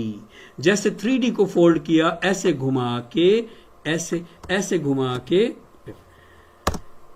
तो ऐसे घुमा के अब आपने fifth dimension से देखना है, fifth से ऊपर से, सो सिक्स से, फिफ्थ में तो हैं, फिफ्थ में तो ये पड़े हुए हैं, देख कहां से रहे, फोर्थ से। या अब बिल्कुल क्लियर हो गया, जिस किसी की भी टेंशन है मुझसे बात करें। ये देख कहां से रहे हैं आप, यहां से देख रहे हैं, फोर्थ से, because you consider your line is straight. Okay, पड़े कहां पे हैं, पड़े पे हैं फिफ्थ में। कहां पे पड़े हैं, फिफ्थ में, ये फिफ्थ है। लेकिन फिफ्थ को देखने का तरीका क्या है, फोल्ड करें फिफ्थ को, रोल करें फिफ्थ को, तो वो रोल किस में करेंगे, ये घूम किस में रहा है, सिक्स्थ में। Sixth is like cylinder, so sixth dimension again is like a cylinder, like 3 dimension. 3 dimension and 6 dimension and 9 dimension are the same. So ये आपने सिक्स्थ में फोल्ड किया तो क्या सामने आ रहा है, फिफ्थ के अंदर आपके सामने आ रही है प्रोबेबिलिटीज, और आप देख कब रहे थे, फोर्थ में से। और फोर्थ आपकी ये जो अब है, जिसमें आपका अब जिस्म है और जिसमें आपका अब टाइम पास हो रहा है, सो मैनी टाइम्स। ओके, अब जब सिक्स्थ ये फोल्ड है तो पूरी सिक्स्थ को एक पॉइंट, जिस तरह थर्ड को हमने एक पॉइंट शुमार किया था, यू कैन थिंक लाइक एक पॉइंट अगेन। क्यों? क्योंकि आपने वो सब तमाम प्रोबेबिलिटीज को, जो प्रोबेबिलिटीज आपकी इस जगह पर यहां पे पड़ी हैं, ये रेड पेन से देखें, इन तमाम प्रोबेबिलिटीज को एक साथ देखा है, एक साथ एट द सेम इमेजिनेशन। ये मेरा अब खराब भी हो गया पेन। अच्छा, ऐसे ऐसे अब एक साथ देखा है सिक्स्थ को, जैसे 3D को एक साथ देखा था। ये एक क्रॉस सेक्शन है और ये एग्जिस्ट करेंगे बहुत सारे क्रॉस सेक्शन उस तरफ जिसका नाम है 7th डायमेंशन की सीधी लाइन। यानी एग्जैक्टली जो सीधी लाइन फर्स्ट डायमेंशन की थी, एग्जैक्टली वैसी सीधी लाइन 4th डायमेंशन की आई थी, एग्जैक्टली वैसी सीधी लाइन 7th डायमेंशन की आएगी। और 7th डायमेंशन की सीधी लाइन में तमाम probabilities from the beginning to the end इकट्ठी आ जाएंगी। सो आप कह सकते हैं कि infinity to infinity, two infinities are there, but in 8th dimension you split other infinities, and when you split other infinities in 9th dimension you will have to again roll all those infinities and make them the 9th dimension. So 9th dimension के बाद फिर जब point के तौर पे consider करते हैं तो हमारे पास जगह नहीं बचती कि अब क्या इमेजिन करें। पहले हम क्या इमेजिन कर रहे थे, एक इन्फिनिटी इमेजिन की तो हमें पता चला ग्रेविटी सोच रहे हैं, फिजिक्स सोच रहे हैं, कीमिया सोच रहे हैं। दूसरी इन्फिनिटी की तो ना ग्रेविटी सोची, ना फिजिक्स, ना कीमिया, कुछ और ही सोचा। तीसरी सोची तो बिल्कुल ही कुछ और सोचा। इसका मतलब जितना सोच सकते थे सारा सोच लिया और उसको एक पॉइंट में लेकर आ गए। तो हम कहेंगे 10th डायमेंशन से ज्यादा सोचना ही पॉसिबल नहीं है। ये कहलाती है स्ट्रिंग थ्योरी की डायमेंशंस। ये जो सारी स्टोरी मैंने सुनाई है ये कहलाती है स्ट्रिंग थ्योरी की डायमेंशंस। एम थ्योरी अलबत्ता इससे नेक्स्ट स्टेप है और उसमें 11th डायमेंशन भी शामिल है जो हम बाद में देखेंगे। अब 10 मिनट ऊपर हो गए हैं, मैं 5 मिनट और बात करके फिर आप लोगों को मौका देता हूं बोलने का। मैं माजरत खाऊं कि मैं बहुत बोला, लेकिन मेरे हिसाब से मैंने कोई अभी बात की ही नहीं है। मैं सिर्फ आपको 4th डायमेंशन की सैर से क्रॉस करवाया। जस्ट यहां पे मैं आपके साथ एक बात शेयर करना चाहता हूं कि जब हम कहते हैं कि आप एक पार्टिकल को देख रहे हैं जो आपके प्लैनेट पर गिर रहा है, तो उसको आप गिरता हुआ देखते हैं और आप आइंस्टाइन की कर्व में उसको गिरता हुआ देखते हैं और आप जानते हैं कि स्पेस टाइम कर्व्ड है, तो इसलिए वो पार्टिकल जमीन पर गिर रहा है। आप ऐसा सोचते हैं। इसको आप एक्सेलरेटेड महसूस करते हैं। जो बात मैं आपके साथ शेयर करना चाहता हूं उसका ताल्लुक डायमेंशंस के साथ है। इसको आप एक्सेलरेटेड महसूस करते हैं, इसको आप ग्रेविटेटेड महसूस करते हैं। जी ऑफ ई को आप कहते हैं कि gravity pulls things they fall, और उस ऑब्जेक्ट को आप इमेजिन करते हैं कि मूवमेंट उसकी, मोशन उसकी मौजूद है। वो मोशनलेस ऑब्जेक्ट नहीं है और मोशन उसकी टुवर्ड्स द फोर्स है और फोर्स माइनस है और माइनस जी है, नीचे की तरफ खींच रही है चीजों को। ये हमने ग्रेविटी के बारे में सोचा है। लेकिन फिफ्थ डायमेंशन से अगर आप देखें तो आपका ये ऑब्जेक्ट गिर नहीं रहा है, बल्कि आपकी जो जमीन है वो सेंटर में सूरज है यहां पर, तो आपकी जो जमीन है वो यहां से जब गुजर रही है तो उसने ये चक्कर पूरा करना है। कल ही उसने एक चक्कर अपना मुकम्मल किया। आपकी जमीन जब ये चक्कर पूरा करती है तो यहां पे स्पेस टाइम कर्व्ड है। अगर स्पेस टाइम यहां पे कर्व्ड है तो अगली जमीन 30 किलोमीटर पर सेकंड की स्पीड से सफर करती है। ये बहुत हाई स्पीड है, बहुत ज्यादा हाई, 30 किलोमीटर पर सेकंड। तो एक इंस्टेंट में जमीन यहां पर है सूरज के गिर्द, और नेक्स्ट इंस्टेंट में जमीन यहां पर है। तो ये जो पहले हमने ड्रॉ की है 4th dimensional space time fabric, ये जिसको मैंने ग्रीन इस सारे टिक कर रहा हूं मैं अलग अलग, ये जो हमने ड्रॉ की है ये यहां पे स्टे नहीं करती, ये यहां पे पीछे से सीधी होना शुरू हो जाती है और सीधी हो जाती है। जैसे स्पेस टाइम फ्लैट होनी चाहिए वैसे फ्लैट हो जाती है, लेकिन नई जगह पर दोबारा स्पेस टाइम पैदा हो जाती है। ये जो जमीन भाग रही है सूरज के आसपास 30 किलोमीटर पर सेकंड से, उसकी वजह से स्पेस टाइम के अंदर हर पल 30 किलोमीटर पर सेकंड नया कर्व आ रहा है और पिछला कर्व जो है वो सीधा होता जा रहा है। अब जब नया कर्व उसके अंदर आ रहा है तो इसका मतलब वो ऑब्जेक्ट जिसे आप गिरता हुआ महसूस करते हैं, वो in the vicinity of on a curve, वो ऑब्जेक्ट जो स्ट्रेट, देखें एक ऑब्जेक्ट है वो स्ट्रेट प्लेट स्पेस टाइम में है और वो यहां से ट्रेवल कर रहा है। आपके हिसाब से क्या ट्रेवल करना चाहिए उसे? स्ट्रेट। अगर ये पीछे दिया हुआ स्पेस टाइम थोड़ी देर के बाद परली तरफ से जमीन आ रही हो और जमीन आए और वो यहां इस स्पेस टाइम से गुजर रही हो, तो ये स्पेस टाइम फ्लैट नहीं रहेगा, कर्व्ड हो जाएगा। अब जो ऑब्जेक्ट पहले से इस पर मौजूद था, ये रेड वाला, वो सीधा जा रहा था, तो वो जब ये उसके अंदर आ गई है तो वो ऑब्जेक्ट यहां पर मौजूद है, तो क्या वो अभी भी सीधा जाएगा? उसके लिए शॉर्टेस्ट पॉसिबल पाथ जो है वो कर्व्ड ही है, इसलिए वो ऑब्जेक्ट उस शॉर्टेस्ट पाथ पर आपको कर्व पर मूव करता हुआ फील होगा। अब चूंकि ये आगे की तरफ जा रहा है ऑब्जेक्ट, इसलिए सिर्फ टाइम है, फोर्थ डायमेंशन का टाइम, सिर्फ टाइम है जो ग्रेविटी पैदा कर रहा है, ओनली टाइम। क्यों? क्योंकि इसके 30 किलोमीटर फी सेकंड आगे चले जाने के वक्त यहां पर जो ऑब्जेक्ट था मौजूद वो वहीं रहा, सिर्फ कर्व आ गई वहां पर, वो वहीं रहा और वो सीधा था, ऐसे सीधा, वो सीधा बेचारा जा रहा था लेकिन उसको पता ही नहीं चला और वो एक फोल्ड में आ गया।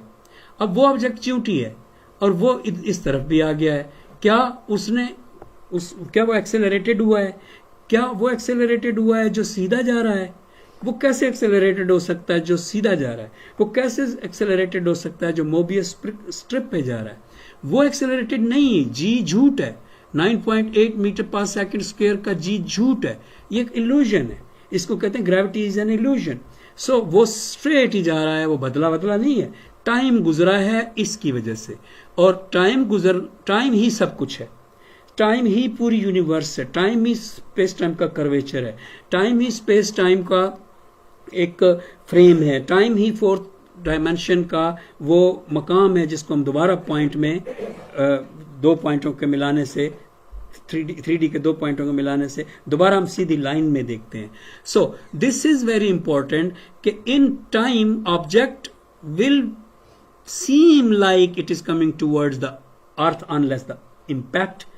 जब वो खड़ा हो जाता है जमीन के ऊपर, उस वक्त कहें कि वो एक्सेलरेटेड है, उस वक्त से पहले ना कहें कि वो एक्सेलरेटेड है, because now earth is pushing it upwards and sky is pushing it downwards. Sky से मुराद ये चीज स्काई हो गई ना, ये अब जब बार बार यहां से क्रॉस कर रहा था और बार बार कर्व आ जाता था तो ये चीज स्काई हो रही थी ना, तो sky is pushing it downward. इसको कहते हैं रेन वेक्टर भी, एक इसका बड़ा अजीब दिलचस्प नाम मैंने उस दिन नजरा के साथ शेयर किया, रेन वेक्टर भी इसको कहते हैं, कम मिलेगा आपको नेट पर। रेन वेक्टर इसको इसलिए कहते हैं कि ये ग्रेविटी में रेन हो रही है, बारिश, ये बारिश हो रही है, बारिश हो रही है ग्रेविटी में। नीचे जमीन थी, ये मेरी लाइनें अब सिर्फ सॉफ्टवेयर की खराबी की वजह से ऐसी आ रही है, मैं अपनी तरफ से बहुत प्यारा लिख रहा हूं। अब ये बारिश हो रही है ऐसे, तो ये बारिश किस चीज की है? ये रेन वेक्टर है, 4 वेक्टर, जिसको वेक्टर के लोग जानते हैं बिग वी से। 4 वेक्टर x0 x1, अब काम खराब हो गया, x2 और x3, ये 4 वेक्टर्स यहां पे गिर रहे हैं, कर्व दे रहे हैं स्पेस टाइम को, मिन्कोस्की कर्व। इसलिए आपका ऑब्जेक्ट जो यहां मौजूद है लुक्स लाइक बीइंग मतलब फेल। अगर वो यहां पे आ चुका है तो इसका मतलब ये हुआ क्या है? सेम, आखिरी बात, ये हुआ क्या? सेम एग्जैक्टली ये हुआ है कि जैसे एक नदी को नहा रहे हो आप, उसमें दूर से देखें तो वो मिल रही होती है, ये बिल्कुल सेम वैसा हुआ है कि एक तरफ से जमीन पर, गोल जमीन पर गोल जमीन पर एक तरफ से चलने वाला शख्स जब पहुंचता है जमीन के नॉर्थ पोल पर, दूसरी तरफ से चलने वाला शख्स जब पहुंचता है जमीन के नॉर्थ पोल पर, तो इन दोनों को समझ लें कि ये टकरा गए हैं, तो हम कहेंगे इम्पैक्ट। और ये इम्पैक्ट सेम इम्पैक्ट है जो गिरते हुए ऑब्जेक्ट का जमीन के साथ है, इसलिए कि ये भी स्ट्रेट लाइन पर गए हैं दोनों, ये भी स्ट्रेट लाइन पर गए, दोनों के दरमियान 90 डिग्री है यहाँ पे, तो ये भी स्ट्रेट लाइन पर गए, पर नॉर्थ पोल पर ये आपस में टकराए हैं। This is the same impact you will feel someone is pushing both of them inwards again and again, again and again, again and again, unless they come across into a same impact। और यहां पे वो feel होता है impact. ये impact और गिरते हुए ऑब्जेक्ट का जमीन से ठक करके लग जाना, ये इम्पैक्ट दोनों दोनों आदमियों का, और ये सेम चीज है, एग्जैक्ट सेम चीज है। So only time dimension exists, object is earth and object is floating coming here, falling object was here, so ये जब यहां पे आया, ये falling object यहां पे आया, ये दो चलते हुए लोगों की तरफ से बात थी, इसलिए कोई गिरा नहीं, किसी ने खींचा नहीं, जस्ट कर्व्ड स्पेस पर इस जमीन की अपनी मूवमेंट है जो हर ऑब्जेक्ट को गिरता हुआ दिखाएगी, क्योंकि हर जगह पे न्यू कर्व आती जाएगी, तो टाइम असल में पास हो रहा है। Only time exist, nothing else exist. न है ज़मान व मकान, ला इलाहा इल्लल्लाह, और ज़मान तो खैर टाइम है। लेकिन अब आप बात करें, मेरा अभी भी लेक्चर काफ़ी सारा बाकी है, नेक्स्ट इसमें क्लास में उसको उठाना होगा। बोले आप तबसरा भी करें, और डॉक्टर हुमा आप भी बात करें आज, और मैंने कुछ बातें समझाने में ज़ोर लगाया। सवाल करें, अगर समझ नहीं आया मैं फिर दोहरा दूंगा। फकत इस शौक में पूछी है हजारों बातें, मैं तेरा हुस्न तेरे हुस्ने बयां तक देखूं। वैसे बहुत खुश है जी। अली रजा, कब तबसरा करें कुछ? सर तबसरा क्या, अभी तो पढ़ रहा हूँ, टेंशन शुरू की है मैंने इन्हीं चीजों को समझने के लिए। अच्छा, गुड गुड गुड गुड। आगे करके आपको पता ही है कि वो काम आएगी जो सब्जेक्ट पकड़ने लगा हूँ। बिल्कुल बिल्कुल, उसमें तो बहुत जरूरी है ये। आपको अली रजा, जब मैं ये बात कर रहा था, वन लाइन, फिर स्प्लिट लाइन, फिर फोल्ड लाइन, ये आपको प्रॉपर मेरी कही हुई समझ आई है? ये जैसी आपकी है वो उसको छोड़ दें, मैं जो समझा रहा हूँ वो बात समझ आई है? जी बिल्कुल, इधर से ही समझ आई है, मुझे इनका पहले पता ही नहीं था। अच्छा अच्छा, गुड गुड, थैंक यू। यानी जब मैंने कहा फोर्थ डायमेंशन में, फिर वो एक सीधी लाइन फील होगी, but same like a Mobius strip, हमें पता नहीं चलता कि हम अपने इसमें, ये बात आपको समझ आई? जी जी सर बिल्कुल, मतलब हम जो देख रहे हैं, हम एक पॉइंट से एक लाइन को देख रहे हैं, लेकिन वो लाइन असल में एक लाइन ही अपनी कॉपी करके वो 2D प्लेन में मौजूद है। Very good very good very good. उसको देखना है तो हमें लाजमी तौर पे एक तीसरी जगह पे जाना पड़ेगा जहाँ से वो पूरी नजर आएगी, वो तीसरी जगह हमारे लिए 3D होगी। शाबाश, बिल्कुल ठीक, बिल्कुल ठीक है। थैंक यू, आपसे मैं खुश हो गया हूँ बहुत। और कोई बात? 6 डायमेंशन तक तो बहुत अच्छा समझ में आ गया, जो आपने वो रोल करके दिखाया था, आपको बिल्कुल क्लियर हो गया। अच्छा अच्छा, हाँ 7th का जो है ना, वो इसलिए नहीं समझ आया होगा कि इन्फिनिटीज आ गई उसमें, कि एक कायनात के आगाज से कितने इख्तिताम मुमकिन हैं, ये हमने सोच के एक इन्फिनिटी को साइड पे रख दिया। फिर हमने कहा इसके अलावा भी सोच सकते हो। जैन ये देखें, एक कायनात के जो हमारी है, एक आगाज से कितने मुमकिन इख्तिताम हो सकते हैं, वो सारे हमने इन्फिनिटी लगाकर एक साइड पे रख दिए। फिर हमने कहा अब कोई और भी सोच सकते हैं, तो कहना पड़ा लाजमी कि यार बात यह है कि आगाज तो एक ही है ना, इख्तिताम मल्टीपल है, तो हम एक नई तरह का आगाज अगर सोचें तो नई तरह के मल्टीपल इख्तिताम सोच सकते हैं। जवाब दिया गया very good, so that is a new infinity. और दो इन्फिनिटियों को सीधी लाइन से जब आपने जोड़ा 7वीं डायमेंशन में, तो आपने कहा दो इन्फिनिटियां टाइम लाइक डायमेंशन है, ठीक है, टाइम लाइक डायमेंशन है। अब आपने कहा अच्छा, दो तो मैं सोच सकता हूं कि एक हमारी कायनात का आगाज एंड बहुत सारे, और एक इसको साइड पे रख दिया, और एक हमारे कायनात के आगाज से मुख्तलिफ आगाज और एंड बहुत सारे, तो दो तो हो गई। लेकिन क्या हमारी कायनात के आगाज से हटकर जो आगाज हैं वो कितने हो सकते हैं। तो ये स्प्लिट हो गई, यानी सेवंथ स्प्लिट हो गई 8th में। अब जब हम कहेंगे कि 8th डायमेंशन को के एक end of the some possible universe का एंड और दूसरे पॉसिबल यूनिवर्स का एंड मिलाना चाहते हैं या बीच में से कोई मिलाना चाहते हैं, तो फोल्ड करेंगे 9th में। बिल्कुल जब रोल करेंगे ना ऐसे कैमरे को, तो वो 9th में ऊपर से देखेगा, तो 9th में उसको फोल्ड करेंगे। अगेन जैसे कि हमने 0 डायमेंशन को पॉइंट समझाया है, 3rd डायमेंशन को पॉइंट समझाया है, फिर 6th डायमेंशन को पॉइंट समझाया, same like now we can think like a point for the 10th dimension. But 10th के बाद हम कह नहीं सकते कि कोई डायमेंशन हो सकती है। वो क्यों? क्योंकि हमने जब कहा कि इस तरह का आगाज हो, तो इस तरह का आगाज हो तो कितने मुमकिन इख्तिताम है, ये हमारी एक इन्फिनिटी थी। और जब हमने कहा कि किस तरह के इन्फिनिट आगाज हो सकते हैं, तो ये हमारी इन्फिनिट इन्फिनिटीज हो गई।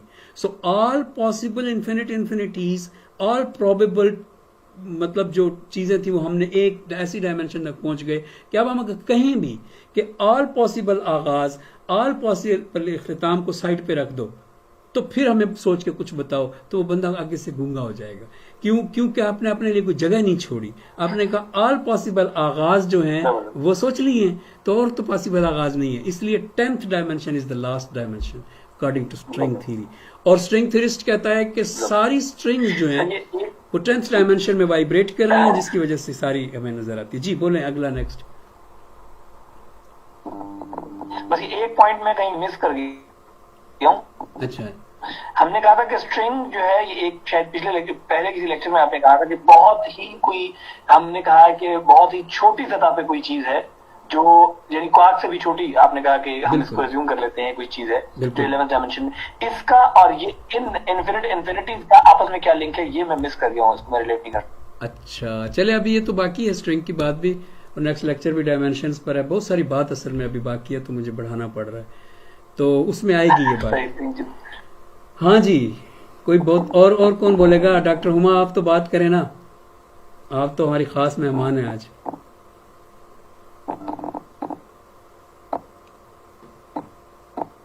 सर मेरा एक जी बोले तूबा। सर वो आप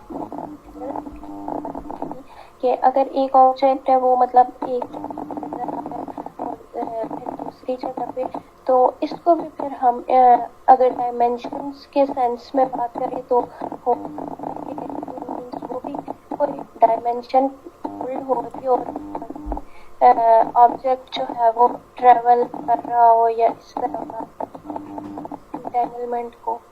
एक बात और दूसरा, अभी एंड में लेक्चर में आपने बात की थी, शायद ये है क्या आपने बोला अगर जब कोई ऑब्जेक्ट जमीन पे रुका हुआ होता है तब हम उसको एक्सेलरेटेड कंसीडर कर सकते हैं, और कर रहा होता। चले इसको दोहराएंगे, इन दोनों को जो आपने कहा है इनको दोहराएंगे। जी जी, अस्सलाम वालेकुम sir, thank you so much for a very enlightening lecture.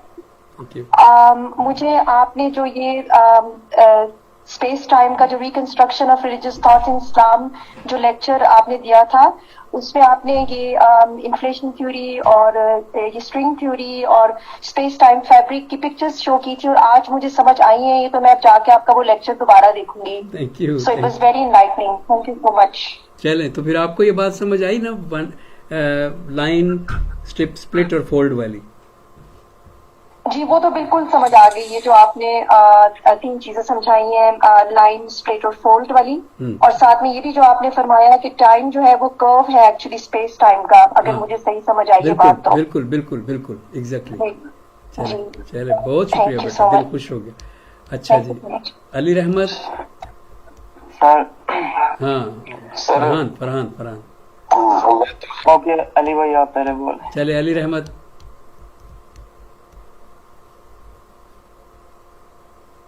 जी फरहान भाई आप बोलिएगा।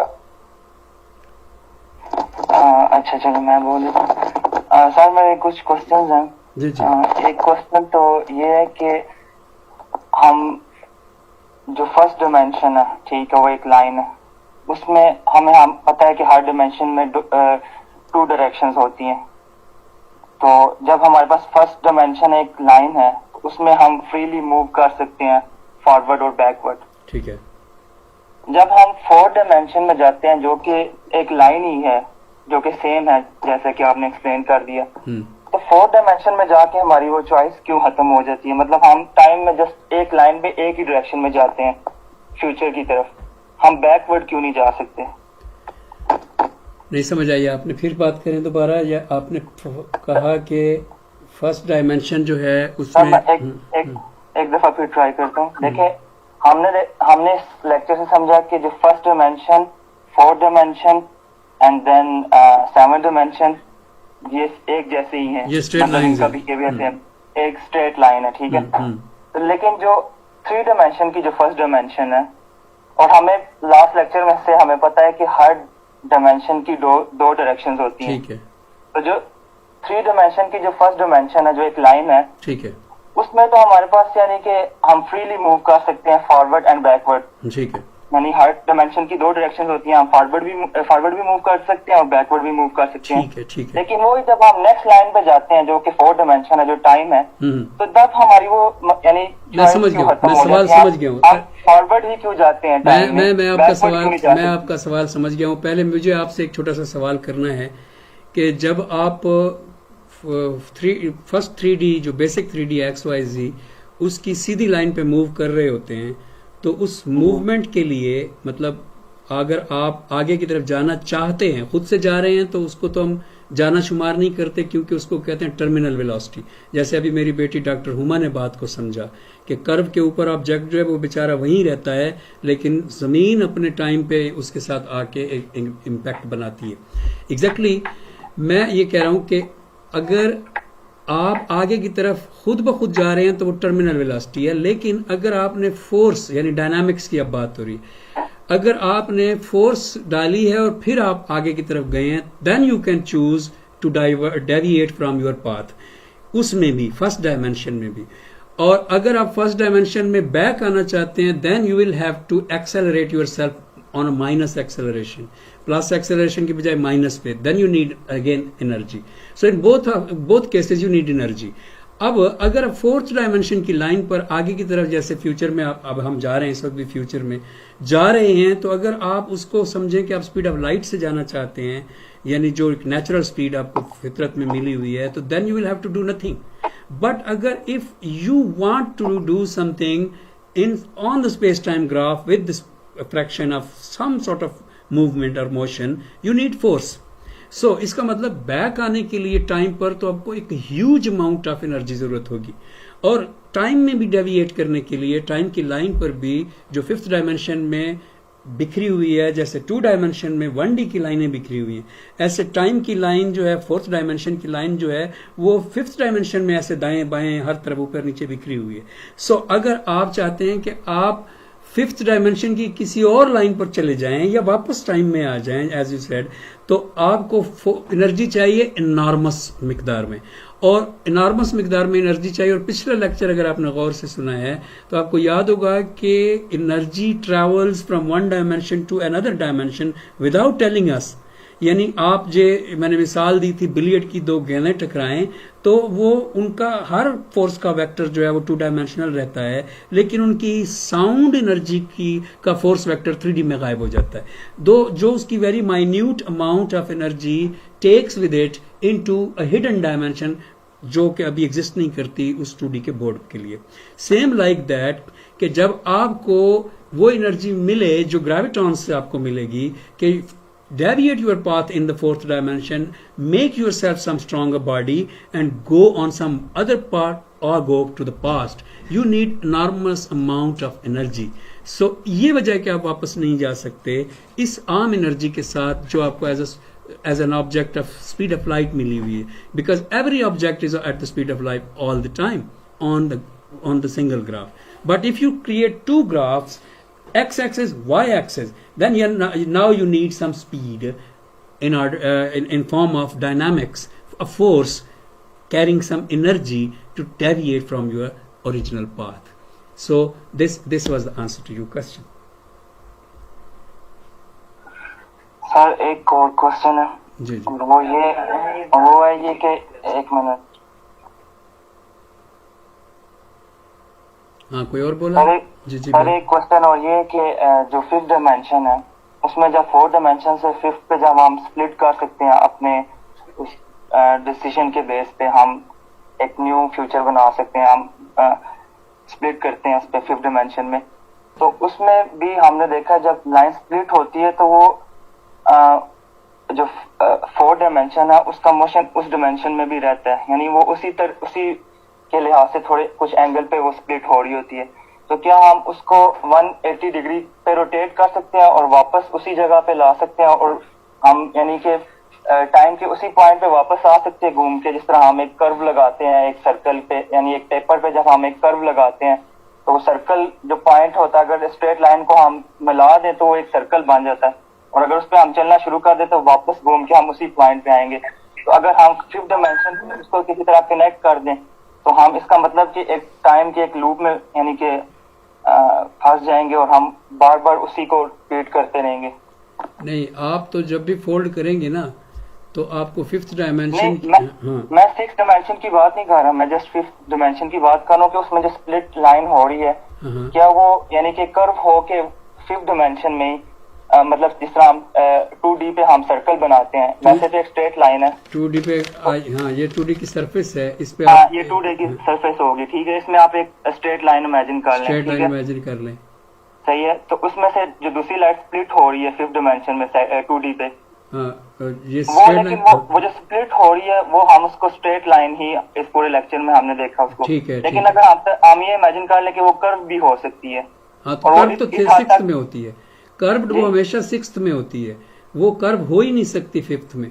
5th में पॉसिबिलिटी नहीं है उसकी कर्व होने की ना, उसकी जो है पॉसिबिलिटी 6th में है क्योंकि कर्व्ड स्पेस 6th होगी ना सिर्फ, क्योंकि फोल्ड जो जब होता है ना स्प्लिट तो उसका मतलब होता है जितना भी स्प्लिट आई हैं 8th dimension, 2nd dimension and 5th dimension, उनको आपने ऐसे पेपर शीट सोचना है। और जब कभी भी स्प्लिट को फोल्ड करेंगे तो वो एक ऐसी नेक्स्ट डायमेंशन है जो एक्चुअली व्यूअर की डायमेंशन भी है, यानी from there you can view the below dimensions. So इसीलिए जब 6th डायमेंशन जब किसी को फोल्ड कर रहे हैं तो you will have to watch from the 6th dimension. So इसका मतलब यह है कि on itself it can not be folded in the 4th dimension as a loop, as you was telling me, time में फंस जाएंगे। सही है, ओके। चले और यानी कि जो दो डायमेंशन है वो रिजिड होंगी, जो थर्ड जो फोल्डेड डायमेंशन होती है उसमें फ्लेक्सिबिलिटी होती है। ब्यूटीफुल ब्यूटीफुल, रिजिड का लफ्ज ने बात को क्लियर कर दिया। You are a genius, my genius, I love you, thank you very much. Thank you sir. चलें जी, और कोई बंदा? जैनब नहीं बोली, ताशफैन साहब बड़े अरसे बाद तशरीफ लाए। जी जी सर, जो ग्रेविटी इल्यूजन है ना, इसका बस सिर्फ यही समझ नहीं आया, बाकी समझ आ गया। वैसे मुझे पहले तो ये बताओ ना बेटा कि आपने डायमेंशंस की जो आज मैंने वो ग्राफिकल बात की है स्प्लिट वाली और फोल्ड वाली, वो आपको क्लियर हुई? जी जी जी सर। और आपको बिल्कुल ऐसे क्लियर हुआ कि जैसे मोबियस स्ट्रिप पे एक चींटी चली थी तो वो नहीं जानती थी कि वो जिस डायमेंशन को स्ट्रेट समझती है वो ऊपर से देखा जाए तो वो डायमेंशन स्ट्रेट नहीं है, मोबियस स्ट्रिप। जी सर, जो इस तरह को मैं मुझे एक मौलाना रूम की बात याद आ गई कि वो कहते हैं कि कुछ बातें खामोशी ही आपको समझाएगी ना। हाँ, मतलब खामोशी जुबान से बड़ी लैंग्वेज है। बिल्कुल बिल्कुल बिल्कुल ठीक है, खामोशी जुबान से इस बड़ी। तरह हम खामोशी में ही है, मतलब सब कुछ सफर कर रहे हैं ना, तो बहुत अच्छा लगा। Thank you thank you. चलें, जो ग्रेविटी वाला हिस्सा था ना वो तो वैसे भी हमने आइंस्टाइन के वक्त बहुत डिटेल में पढ़ना है, अभी तो हम पीछे हैं। तो नेक्स्ट वीक 3 डायमेंशंस हैं और उसके बाद मुसलमानों का इरा शुरू होगा, वो ख़त्म होंगे, तब जाके ग्रेविटी या आइंस्टाइन न्यूटन ये आएंगे। तो अभी हमारा सफ़र लंबा है। नए दोस्तों को वेलकम कहिए। और नहीं सर, मैं जो मतलब आपने कहा कि ग्रेविटी इल्यूजन है ना, इसमें टाइम जो कर्व है असल में और पार्टिकल मोशन नहीं कर रहा, इस तरह इसमें थोड़ा कंफ्यूजन है। चले ये क्लियर करते हैं, ये अपने टाइम पे भी क्लियर होगा, थोड़ा सा नेक्स्ट लेक्चर में भी क्लियर करते हैं। Thank you sir, thank you sir. चलें जी, बहुत शुक्रिया। 10:38 हो गए हैं और अब कुछ खाते पीते हैं। अल्लाह हाफिज।